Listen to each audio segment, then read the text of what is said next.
Hi friends. நம்மளுடைய நிலைமை நினச்சி சிரிக்கிறதா அழுகிறதா அப்படிங்கிறதே தெரியல.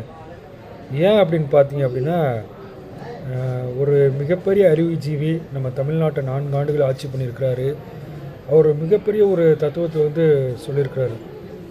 அந்த தத்துவம் என்ன அப்படின்னு பார்த்தீங்க அப்படின்னா, இந்து அறநிலைத்துறை சார்பில், அதாவது இந்து கோயிலில் வர நிதிகளிலிருந்து கல்லூரி கட்ட போகிறோம், மாணவர்கள் பயன்பெறும் வகையில் அப்படின்னு சொல்லி ஒரு அறிவிப்பு வெளியிட்டிருக்காங்க.